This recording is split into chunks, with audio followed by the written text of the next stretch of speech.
Bonjour à tous, une nouvelle vidéo du lac de Carcès, une semaine après environ la dernière partie qui n'avait pas été terrible à cause de la pluie, du vent, les conditions climatiques n'étaient pas très favorables à la partie de pêche. Cette nouvelle partie est beaucoup mieux, je dirais, étant donné qu'il va faire même très chaud cette journée. Donc là, vous me voyez préparer un petit peu d'amorce. Ça fait déjà plus d'une heure que je suis installé, hein. J'ai mis mes cannes à brocher et cannes au tanche comme d'habitude.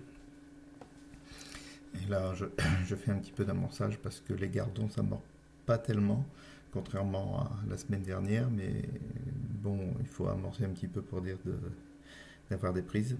Sur l'ensemble de la partie, ce sera des prises un petit peu plus belles.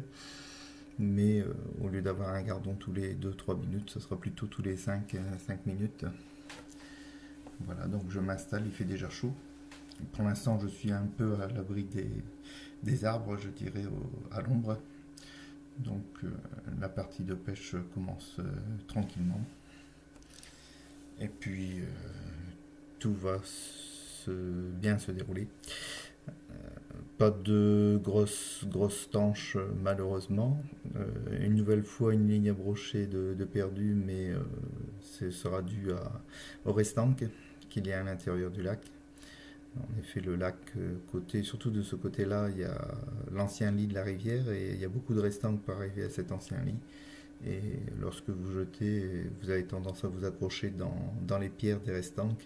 Et là, c'est impossible à sortir le matériel. Donc, une nouvelle ligne à brochet perdue. Ben, c'est pas grave, le brochet, si c'est pas pour cette fois, ça sera pour la prochaine fois. Donc voilà, me voici bien installé dans mon fauteuil. Cette fois-ci, j'ai mis la bourriche sur ma droite. Et je me demande si par la suite, je ne passerai pas plutôt tout ce qui est, tout ce qui est appât, plateau pour les appâts de l'autre côté du fauteuil, étant donné que le soleil se levant sur le côté gauche, mes affaires sont souvent au soleil après à midi. Donc je pense que je ferai peut-être par la suite ce petit changement. Donc voilà, me voici installé, je cale ma canne, je vais amorcer quand même un petit peu en mettant un petit peu de maïs à l'endroit où j'ai amorcé pour essayer d'attirer quelques tanches. Voilà. Un petit peu d'asticot, ça ramènera peut-être encore un peu les gardons. On va essayer de maintenir les poissons sur le site. Allez, juste 3-4, enfin 3-4, un peu plus quand même, mais juste pour dire de les laisser sur le coin.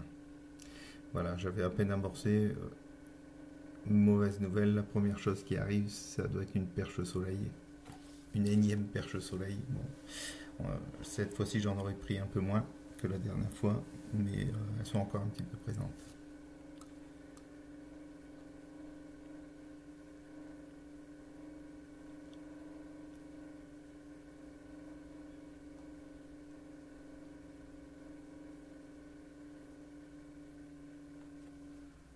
Voilà.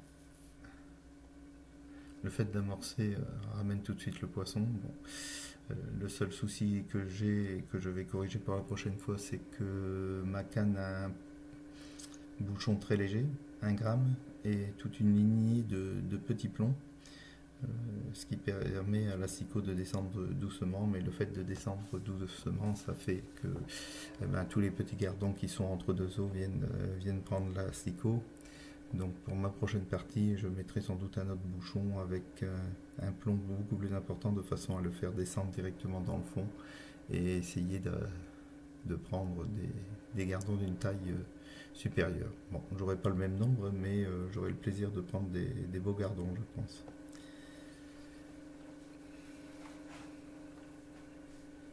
Voilà, donc là je vous ai mis une compilation d'un petit peu de gardons que je prends. Là, le vent commence à monter un petit peu, mais bon, il va pas monter énormément. Voilà. Là, Alors là, ça doit être si mes souvenirs sont bons, une tanche qui a été prise au fond. J'ai remarqué que le fait d'avoir mis mon maïs sur mes cannes à tanche avec les asticots, les verres, faisait que ça ne mordait pas trop. Donc sur le midi, j'ai mis que des asticots et j'ai eu deux départs quasi instantanés pour les tanches. Je verrai également la prochaine partie, ce qu'il en est. Donc l'installation de mon parasol. Si la dernière fois j'aurais dû le prendre pour la pluie, aujourd'hui il me sert pour dire de garder la fraîcheur pour la pêche.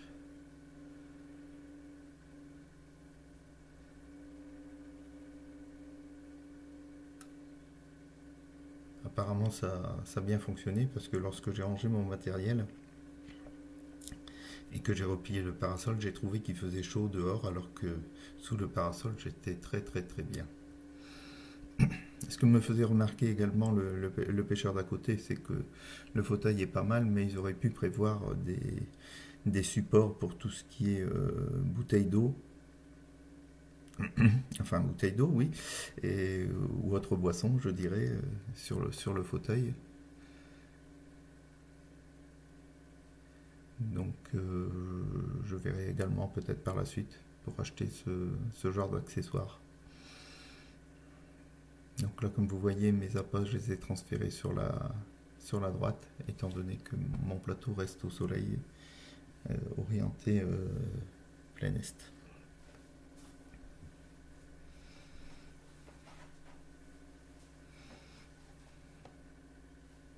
Hop. Et encore un petit gardon.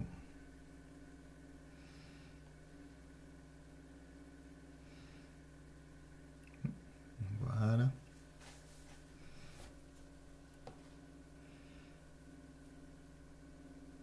Changement de position de la caméra, là, il est, je dirais, à peu près 9h30. Je fais un nouvel amorçage.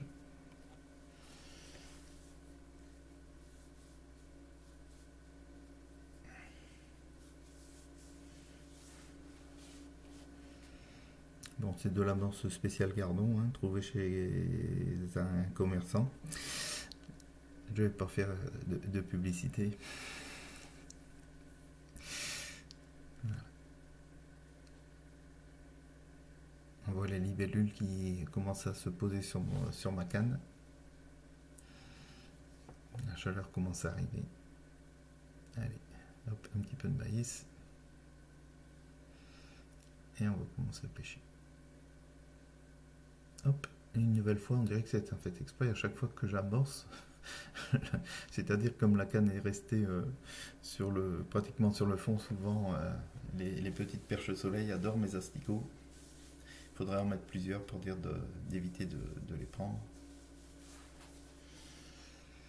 Voilà, un petit gardon qui arrive.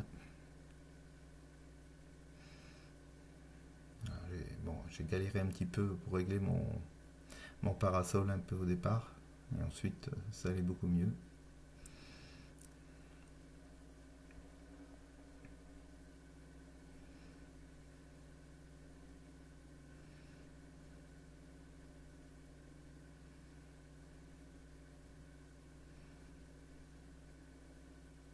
Donc là, je vous montre un peu comment je mets mon asticot. Donc sur la queue de l'asticot, et je ressors la pointe de l'hameçon entre les deux points rouges que vous avez sur l'asticot, de façon à ce que celui-ci gigote bien sur mon hameçon de 20 à œillet que j'ai monté avec un fil de 11 centièmes.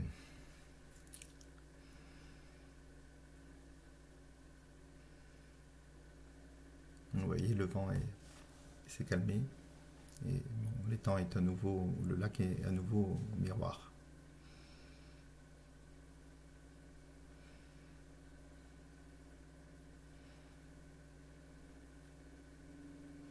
Donc si vous n'avez pas bien vu, je recommence. Le petit hameçon de 20, l'asticot entre les deux doigts, on pique et on repasse entre les deux yeux rouges, si on peut appeler ça des yeux. Et puis voilà, le petit asticot peut gigoter et attirer le poisson.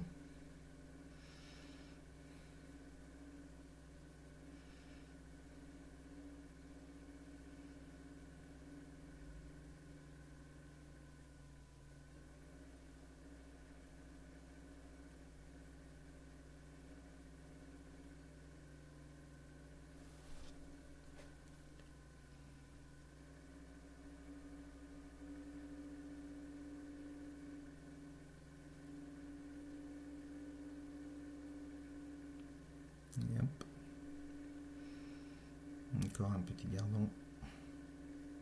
Tout. Faut être rapide.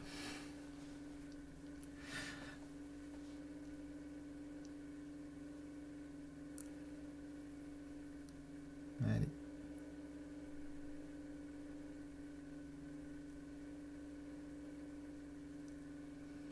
Bon, comme dit le pêcheur à côté de moi, bon, le bouchon s'enfonce et avec moi, c'est pas la peine de faire un concours parce que moi, il me faut 3 minutes avant de ferrer, tandis que lui, dès que le bouchon part, pouf, il est déjà dans la bourriche, je dirais. Mais moi, je suis pas rapide.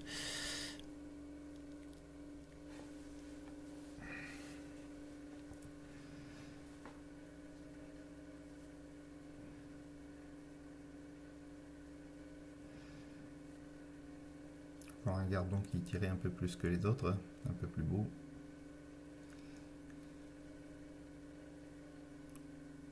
Hop, tout doucement. Tout doucement. Beau, il va se calmer. Voilà, tout doucement.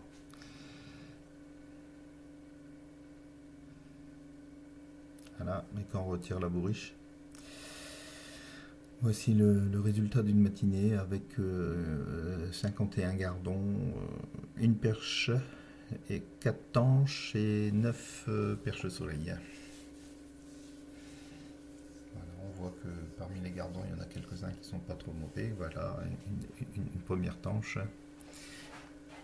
une deuxième un peu plus petite. La troisième sera pas mal, elle devrait faire aux alentours de 300-350 grammes, je pense. Voilà. Bon, le seul souci avec ces poissons, c'est qu'ils sont très visqueux. Le fait de les avoir dans les mains très vite, on les perd. Alors, voici la quatrième tanche. Bon, j'aime bien avoir les tanches parce que ça se débat un peu plus que les gardons quand même. Donc on essaiera la prochaine fois d'attraper des belles tanches. Voilà, et voici la petite perche. Voilà, qui est arrivée. Je vous souhaite donc une bonne journée et je vous dis à la prochaine partie de pêche. À bientôt.